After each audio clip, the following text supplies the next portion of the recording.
नमस्कार, मैं doctor Piyush Tripathi, director maths ICS Lucknow आपका स्वागत करता हूं अपने इस लोकप्रिय कार्यक्रम में general talk to you. Once again, I'm with major K Chaturvedi sir और आज हम लोग बात करेंगे, जानेंगे बहुत ही इंपॉर्टेंट इश्यू है जो स्ट्रेटेजिक पॉइंट ऑफ व्यू से थी और जो हमारे सिविल सर्विसेज के एग्जामिनेशन की तैयारी करने वाले स्टूडेंट्स हैं उनके लिए भी और आमतौर पर हर उस हिंदुस्तानी के लिए, भारतीय नागरिक के लिए जो ऐसे मामलों में अपनी दिलचस्पी रखते हैं, कुछ जानकारी हासिल करना चाहते हैं, अपना ज्ञानवर्धन करना चाहते हैं, अपना नॉलेज बेस बढ़ाना चाहते हैं। तो आज का हमारा इशू है India, Afghanistan and Iran, Bharat, Iran और अफगानिस्तान। तो सर, सबसे पहले मेरा सवाल यही है कि आज की तारीख में इंडिया, अफगानिस्तान, ईरान, ये हम इन तीन देशों के बीच में मसला क्या है, प्रॉब्लम क्या है, दिक्कत क्या है, क्या चेंजेस आप देख रहे हैं जो पिछले हमारे फॉरेन पॉलिसी से इस वक्त आ चुका है? पहले डॉक्टर साहब, आपको और आपके सभी दर्शकों को मेरा हार्दिक अभिनंदन।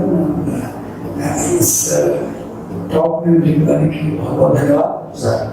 जो आपने सवाल किया है कि ये इंडिया, ईरान और अफगानिस्तान, इसकी क्वेश्चन क्या है, इसमें हमें तीन और देशों के बारे में साथ ही साथ सोचना पड़ेगा तब कहीं की क्वेश्चन क्लियर होगी। जी सर, एक चाइना, दूसरा रशिया और तीसरा यूएस।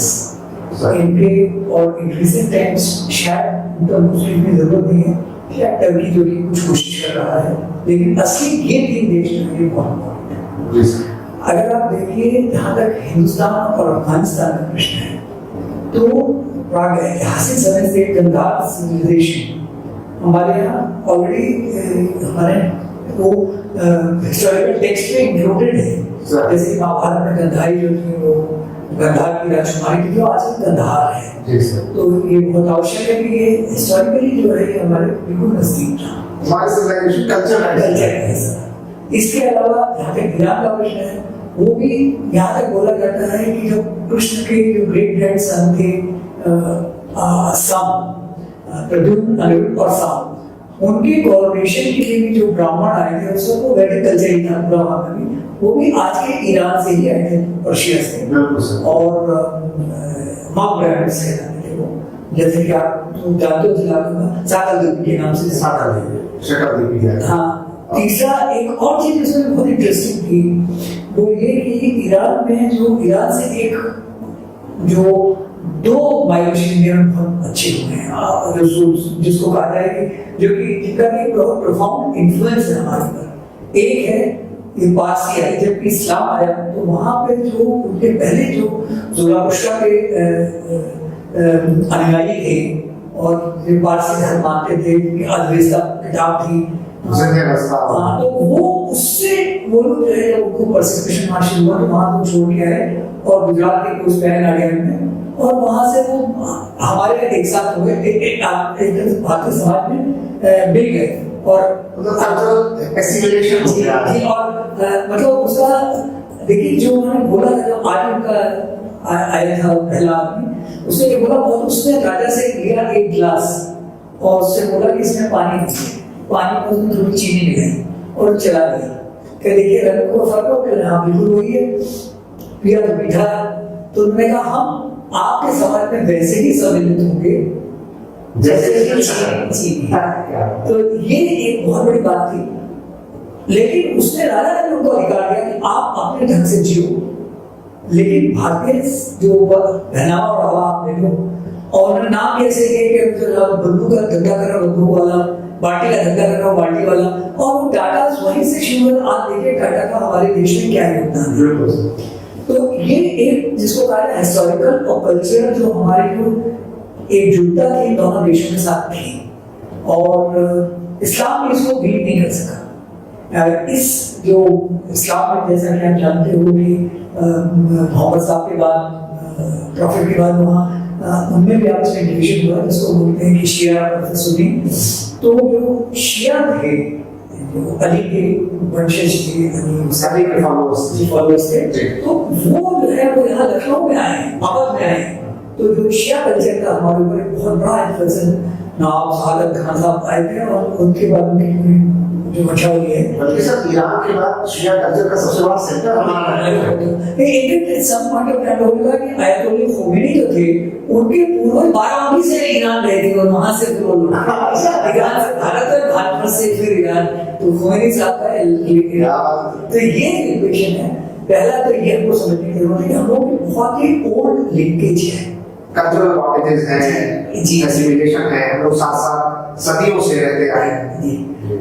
लेकिन उसके बाद क्या हुआ कि जो अंग्रेज आए तो अंग्रेजों ने एक जो नॉर्थ वेस्ट फ्रंटियर था, अंग्रेज बहुत चालाक कौम है।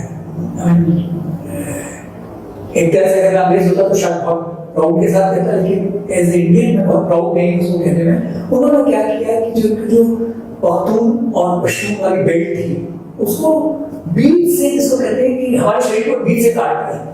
तो उससे क्या हुआ कि एक ड्यूरेट लाइन बनी, उसके ऊपर की तरफ वाले जो अफगानिस्तान हो गया, इधर जो है हिंदुस्तान था, हमें आजादी के पहले।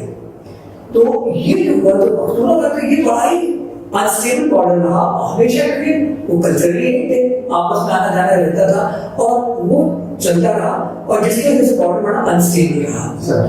दूसरा, ईरान की तरफ से तो उसमें इन्फ्लुएंस आया है, वो नॉर्थ में, अफगानिस्तान के नॉर्थ में गया, जिसको बोलते हैं मज़ार शरीफ का इलाका, और आगे वखा कॉरिडोर तक गया। तो जो उनकी प्रजातियां हैं जैसे हजारा, वो शिया है। अच्छा, अफगानिस्तान में एक चीज और नोट करने वाली बात यह है कि उनके यहाँ करीब 14 एक्सेप्टेड ट्राइब्स, इसका फर्क ये है कि जो ड्यूरेट लाइन के इधर है वो पश्तून है, उधर है। तो जो ये डिवीजन में 42% है, 27% दूसरी है जो सबसे बड़ी वहाँ पे जो ट्राइब है वो है ताजिक, 27%, फिर वो उज़्बेक भी है। क्योंकि अफगानिस्तान का अगर आप बॉर्डर देखोगे तो उसका बॉर्डर करीब 6-7 देशों से, अगर सबसे पहले आप देखिए दक्षिण से और पूर्व से पाकिस्तान, इसके बाद आप पश्चिम में जाओगे तो ईरान, नॉर्थ में जाओगे तो सबसे ऊपर तुर्कमेनिस्तान, उसके बाद उज्बेकिस्तान, फिर ताजिकिस्तान, एंड फिर नॉर्थ ईस्ट में चाइना। एक वखा कॉरिडोर जाता है, तो जो तो भारतवर्ष का इलीगली ऑक्युपाइड एरिया, अगर भारतवर्ष नहीं माना जाए इंडियन एजेंसी वाला, तो वहां पे एक बॉर्डर है जो वखा कॉरिडोर में, जिससे इंडिया से कनेक्टेड है। तो इंडिया का ये इंटरेस्ट है कि जब भी अफगानिस्तान में जो भी गवर्नमेंट आती है, शुरू में वो एक्चुअली जब पाकिस्तान बना तो इन्होंने क्या सोचा कि अफगानिस्तान इनके लिए एक तरह से स्ट्रेटेजिक डेप्थ प्रोवाइड करेगा, मुस्लिम नेशन, और हम उसको इस्तेमाल करेंगे। तो इंडिया के खिलाफ वो तब तक रहते हैं जब तक पाकिस्तान जब वो गवर्नमेंट में आ जाते हैं, फिर उनका पाकिस्तान से कशिश होने लगती है, क्योंकि बॉर्डर अनस्टेबल है।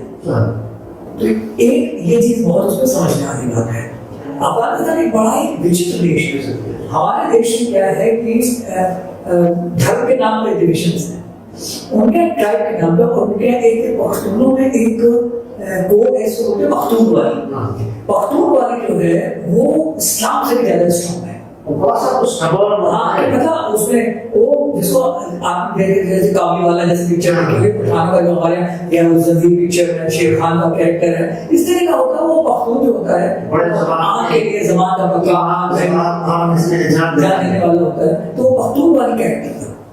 तो एक ये चीज बहुत जानने की जरूरत है। दूसरा क्या है कि जो अफगानिस्तान, जो ईरान है वो शिया कंट्री है, तो ईरान का अफगानिस्तान का है, उसमें एक गौर करने वाली बात यह है कि नॉर्थ से तो उनके अच्छे संबंध, लेकिन बाकी सुने हैं। और इस्लाम में भी ये let us be very honest कि कोई बहुत ज्यादा लॉस शिया सुन्नी में नहीं है, क्योंकि ये एक आइडियोलॉजिकल लड़ाई है।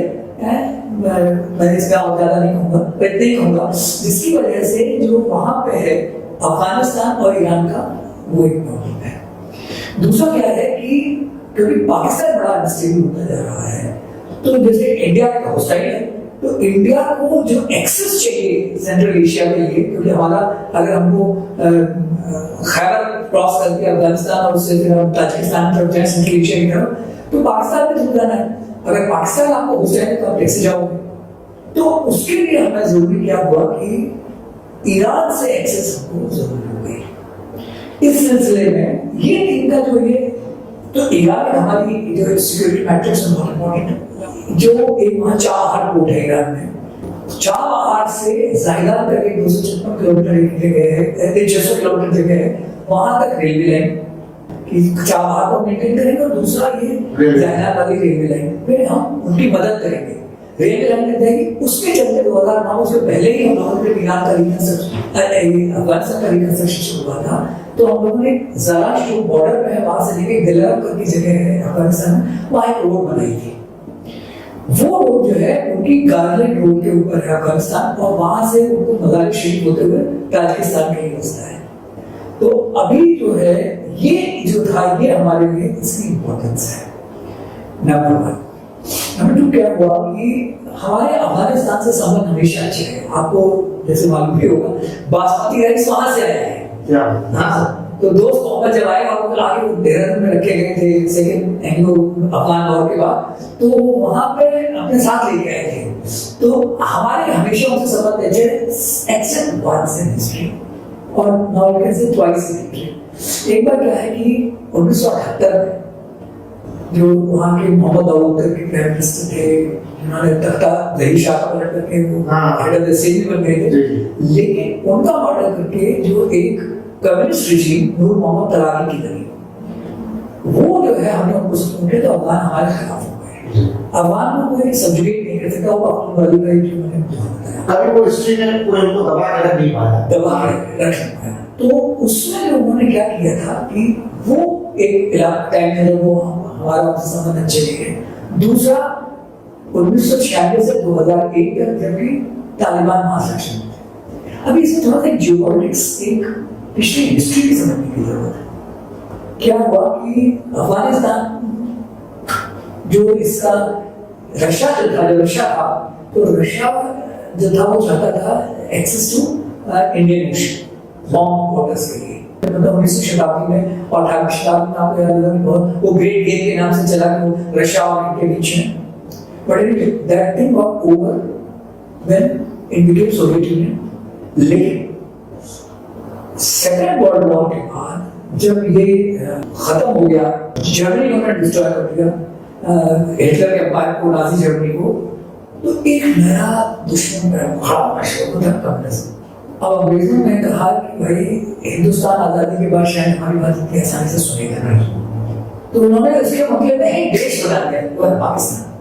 One of the reason, I mean, let me be very candid with you, कि ये चीजें किए जा सकते हैं, दंगे फसाद ये वो, क्योंकि आप देखिए 1925 में 1930 में पहली बार मोहम्मद इकबाल ने इलाहाबाद में बोला था पाकिस्तान, और 1947 में 17 सालों में देश बना कर गया, क्योंकि अंग्रेजों ने कैसे जब तक पाकिस्तान नहीं था, हमारे अफगानिस्तान से दूसरी इक्वेशन है, उसके बनने के बाद दूसरी इक्वेशन है। मतलब सब टू नेशन थियरी के तरीके का प्रोपेगेंडा है। Absolutely absolutely absolutely. आगे क्या है कि जो ये अफगानिस्तान बन गया, तो जब नूर मोहम्मद तरानी, उसके बाद हाफिज अमीन, उसके बाद बाबर कमाल, आज का नजीबुल्लाह है। बाय द टाइम 1988 तक सोवियत यूनियन 1991 में टूट गया, उससे पहले ही सोवियत यूनियन का वीक हो गया था, उन्होंने वहां से विड्रॉ किया, नजीबुल्लाह को छोड़ दिया गया। और वो सब एक लीडर कौन थे प्रेसिडेंट को नजीबुल्लाह को कहा गया। अच्छा, अभी क्या हुआ कि 1900 फिर क्या हुआ कि ये जो जब ये मुजाहिदीन का राज खत्म होने लगा, तो वहां पे क्या हुआ कि ये 1994 में तालिबान वर्ष पहले वो रब्बानी वगैरह आए, जो ये सब आए, ये सब मुजाहिदीन रब्बानी, उसमें यूएस का रोल रहा, लेकिन इसी दौरान क्या अलकायदा का वहां इंप्रेस हो गया। तो जो 9/11 हुआ, तो उसमें 9/11 2001 में उन्होंने कहा कि ये तो अच्छा, इस बीच में क्या हुआ था, अफगानिस्तान में क्या होने लगा कि वहां पे इतना ज्यादा करप्शन था, ये था वो था, कि 1994 में जो कंधार वगैरह के इलाके में नॉर्थ और साउथ में थे, तो एक नया तालिबान के स्टूडेंट एक ऑर्गेनाइजेशन बना and this was supported by पाक आर्मी एंड आईएसआई। तो ये जो तालिबान आए और 1995 में 12 प्रोविंस और 1996 आते आते वो तकरीबन 90% अफगानिस्तान में कब्जा। तो इस दौरान क्या हुआ था कि वहां पे एक अलग ये एक वो भी बनी थी जिसको बोलते हैं कि 1994-90 के दशक में ही एक नॉर्दर्न अलायंस बनी थी अहमद शाह मसूद और रशीद दोस्तों। वो ताजिक लीडर था और वो उज़्बेक था और उसके साथ हजारा में गए और हजारा के साथ साथ उसमें कुछ स्प्लिटर ग्रुप्स और पख्तून के साथ आ गए थे। तो उनके पास 20% था और तालिबान के पास 70%। पर जब मज़ार शरीफ और उन दोस्तों को उनका जुडिश फोर्स को हराया तो अब तालिबान पूरी तरह से काबू में आ गए और 95 से 2001 तक आते आते वहां पे अल-कायदा आ गया। तो अमेरिका ने जब 9/11 आपका एक को छोड़ तो ये शुरू में नहीं माने तो उन्होंने अटैक किया। तो फिर जो है ये दिसंबर आते आते 2001 तक जी हार गए तालिबान।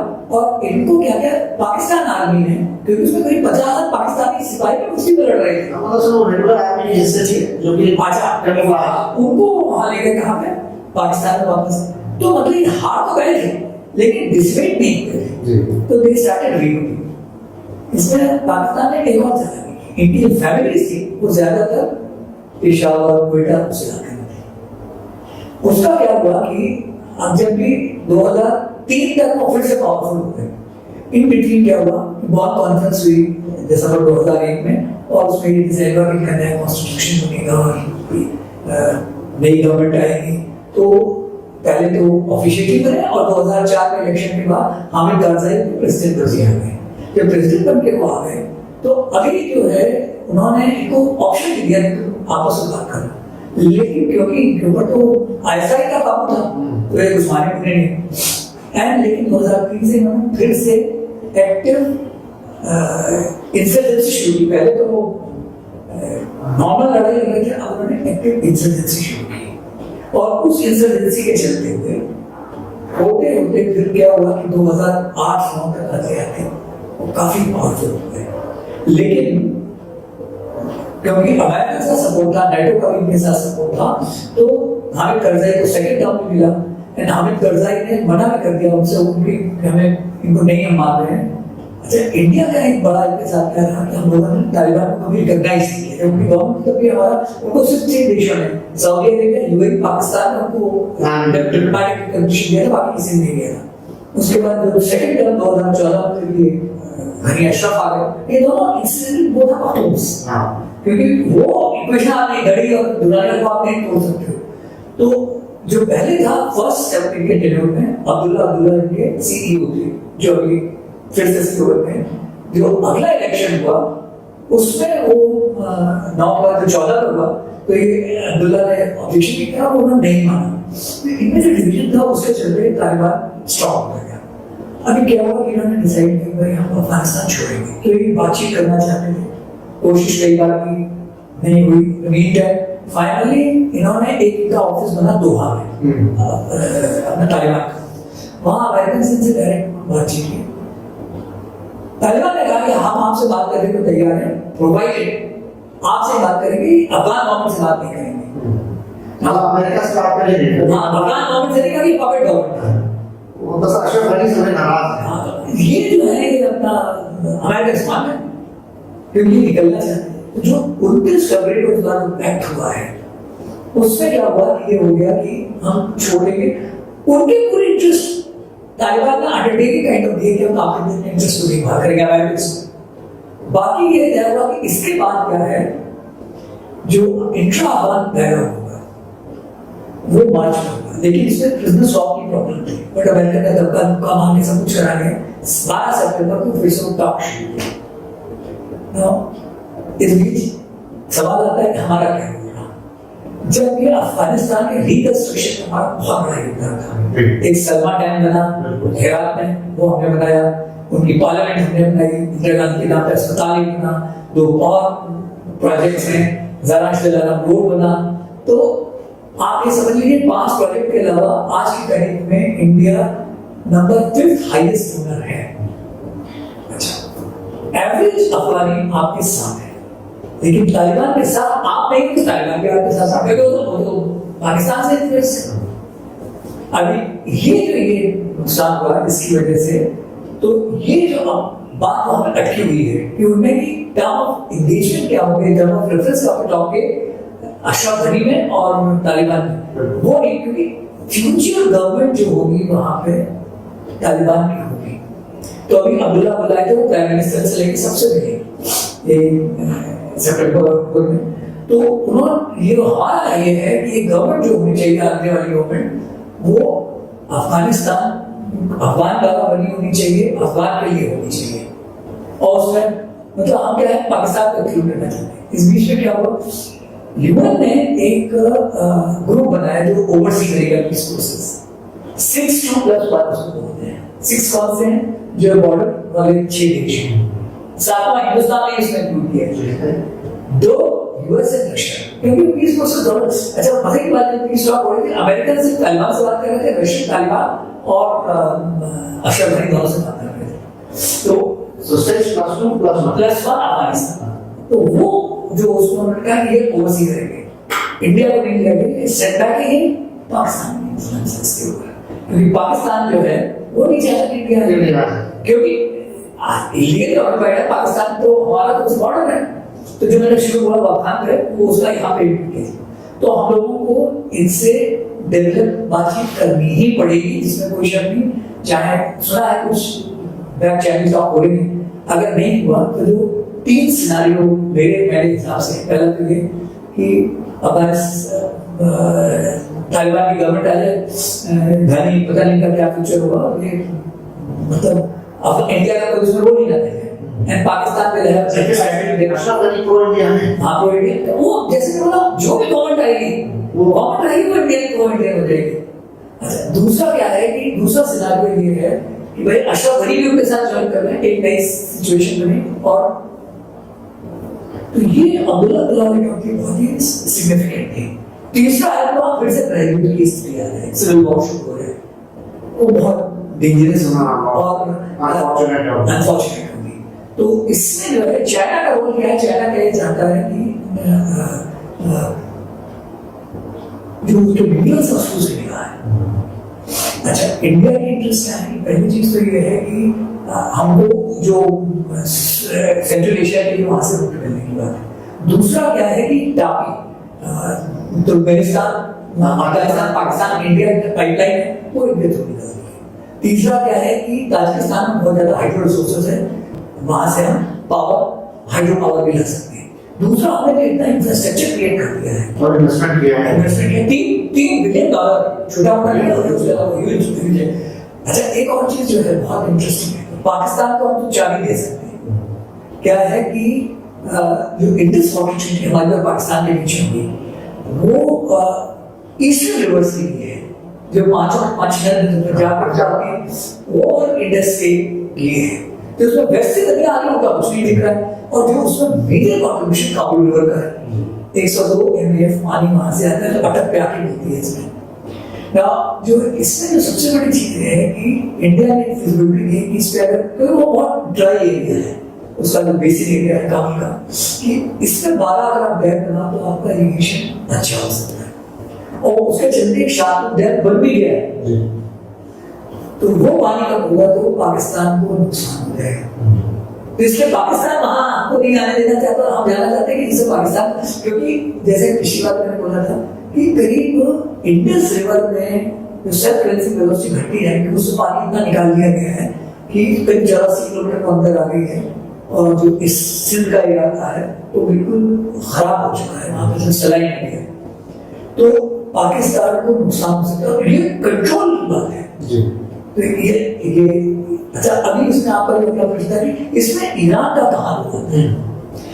ईरान का रोल जो है, एक तो जिसको बोलते हैं कि अगर आपको सेंट्रल एशिया में पहुंचना है तो ईरान आपको चाहिए। दूसरा जो आपको इम्पोर्टेंट चीज है कि उसके पास वो गैस का नंबर 2 है दुनिया में, तो और हम फरजान बी करके जो गैस ऑफशोर गैस फील्ड का बड़ा मसला वो ओएनजीसी ओआईएल आईओसी ने भी करके उसको खोजा था, वो हम लोगों ने खोजा था। लेकिन आज ईरान और हमारा क्योंकि क्या हुआ है कि पहले के जितने उनके बैंक थे वो यूएन स्पॉन्सर्ड थे। अब से क्या हुआ है, जो 2018 में यूएस ने लगाया है वो यूएस वाला लगाया हुआ बैनर और उनको ज्वाइन कर लिया है यूएस सैंक्शंस। हाँ, और उसमें क्या हुआ 2015 में P5+6 के साथ जो इनका न्यूक्लियर का पैक्ट हुआ था उसमें अमेरिका ने आरोप लगाया है कि नहीं जी आप न्यूक्लियर प्रोलिफरेशन कर रहे हो। पता नहीं जैसा इराक के साथ उनके तो वैसा, लेकिन ईरान इसकी वजह से काफी अकेला हो गया है। आपकी इंपॉर्टेंस मैंने बता दिया कि आपको गैस चाहिए, आपको सर्कुलर एशिया को रास्ता चाहिए, आपको ट्रेड चाहिए, आपसे रूबी ट्रेड में वो कर रहा है, कल्चर लिंकेज है। तो इस सब पे चलते ईरान आपकी सिक्योरिटी मैटर्स में बहुत इंपॉर्टेंट है। अब जो अजरबैजान आर्मीनिया को आर्मी नीचे से इसके नॉर्थ में अजरबैजान उसके ऊपर, तो हमारी इंपॉर्टेंस जो कि सेंट्रल एशिया के अलावा अजरबैजान और कैस्पियन सी जाने के लिए उसके लिए भी ईरान हमारे लिए बहुत इंपॉर्टेंट है BSF में। तो अभी क्या उसमें जो चीन ने क्या कोशिश की है, जो CPEC उसने बनाया, CPEC का बॉर्डर तो ठीक है, बॉर्डर तक वो जा रहा है बलूचिस्तान में, लेकिन हम लोगों के भारतवर्ष के पक्ष में एक बहुत बड़ी ताकत है जिसका नाम है भगवान। तो उसका यही ताकत है जिसके भरोसे उससे क्या है कि बॉर्डर जो है, बॉर्डर बलूचिस्तान है, बलूचिस्तान जो है it is like a volcano is erupting. तो पाकिस्तान को और अफगानिस्तान चाइना को बहुत फायदा नहीं होगा। तो अब चाइना को रिश्तेदार, चाइना को तो चाइना अपने इंटरेस्ट में माहिर है, तो वो खुद रास्ते खोल रहा है। अभी जिसको कहते हैं कि ईरान जो है, क्योंकि ये जो यूएस का इंटरवल बैन लगा उसके बाद वो बेचारे गैस अपनी बेच नहीं पा रहे, उनका तो बहुत बुरा हाल हो गया।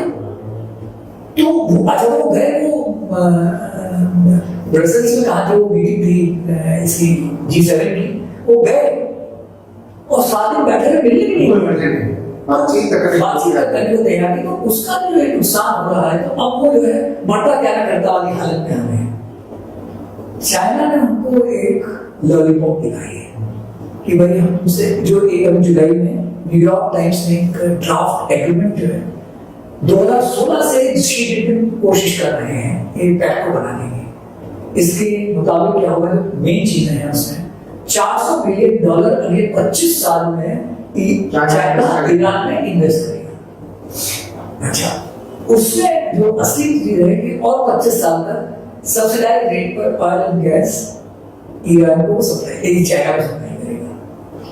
इसके बदले में वो क्या चाहते हैं, सबसे पहली चीज तो वो चाहते हैं वहां एक जस्ट करके बंदर जस्ट करके है जो स्ट्रेट ऑफ हॉर्मुज के बिल्कुल माउथ के ऊपर है एक पोर्ट, वहां पर एक्सेस चाहते हैं। क्योंकि अगर बॉर्डर में बनता तो वो किसी, क्योंकि ईरान जो चाइना का इंटरेस्ट है बॉर्डर से ज्यादा जो स्टैलिंग आइलैंड है जिसमें पाकिस्तान का है, तो उसका वो कोशिश कर रहे हैं, लेकिन एक वो जस्ट में जाना चाहते हैं और गैस को एक्सेस मिलेगी।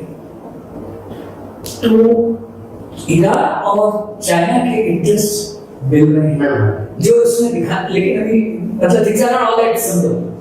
अभी क्या हुआ कि इन्होंने पहला काम तो ये किया कि जायदान जो इरकान को जो मोदी और खटानी का इम्पैक्ट था उसमें जो 11वां पॉइंट था जॉइंट स्टेटमेंट में, उसके हिसाब से जो चाबार जायदाद रेलवे लाइन थी वो इंडिया का इरकान को मिलना था, वो अभी तक बात नहीं करी। तो उन्होंने सडनली जुलाई में निर्णय लिया कि जी हम इसको अपने आप बनाएंगे 630 किलोमीटर की बात।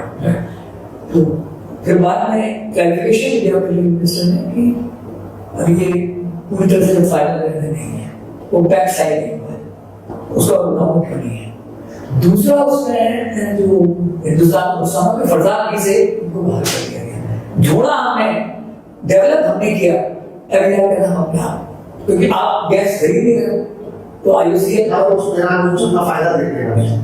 तो ये हमको ये नुकसान हो रहा है। और लेकिन वहां क्या है, 2-3 चीजें हैं, जैसे भारतवर्ष एक बड़ा प्राउड देश है, क्योंकि जिसको मैंने बोला था पिछली बार इंडो चाइना के बारे में मैंने बोला था ना कि इंडिया उनके लिए इनिग्मा है, हम उनकी बात नहीं सुन रहे क्योंकि हम क्योंकि एक सिविलाइजेशन थोड़ा जिसको बेसिस पर कहते हैं कि हमारे सिविलाइजेशन।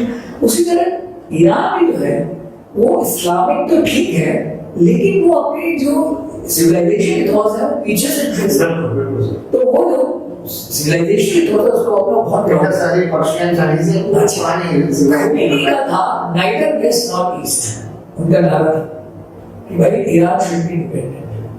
तो जो अहमदीनेजाद जो खमेनी का जो उनके सुप्रीम लीडर है उन्होंने इसको आशीर्वाद दिया हुआ है लेकिन जो अहमदीनेजाद ये है ये तैयार नहीं है। अच्छा जो बंदर अली बहिष्ठी करके उसके पास जो वगैरह है उस पर ईरान की जो नेवी है वो चाइना को हाथ बना जाती है।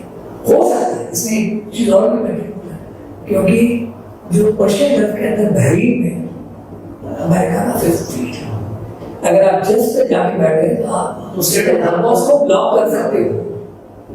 तो ये जो है और ईरान के साथ बड़ा पर्शियन कल्चर लैंग्वेज और बड़े तो ये अच्छा इसमें क्या है सबसे बड़ा फायदा क्या है कि जो हमारे हमको फायदा है कि सिर्फ दो कांडा मुद्रा से वो चाबहार का रास्ता से 2.7 दिन का रह गया है 650 नॉटिकल माइल से। और अगर गायदान से होकर दराज होते हुए सेंट्रल एशिया में हमको एक्सेस मिल जाएगी, पाकिस्तान न्यूट्रलाइज हो जाएगा। तो ये जियोपॉलिटिक्स का एक मजेदार खेल है। अभी इस पे हम लोगों ने लास्ट पॉइंट नहीं सुना है, इसी में आपने देखा होगा कि जो सिंघाई कॉर्पोरेशन ऑर्गेनाइजेशन पहले राजनाथ सिंह थे, तो राजनाथ सिंह की पहुंच की इक्वेशन शिया से रखना वो कनेक्शन और उसकी वजह से हो गए। फिर एस जयशंकर भी गए, वो भी गए, तो दोनों ईरान रुके बीच में इसीलिए तो कह रहे दोनों ईरान रुके। तो ये अभी हुआ नहीं है। अच्छा मजे की बात यह है कि चाबहार के लिए ट्रम्प ने इंडिया को वेवर दिया क्योंकि वो भी रियलाइज करते हैं इसकी इंपॉर्टेंस।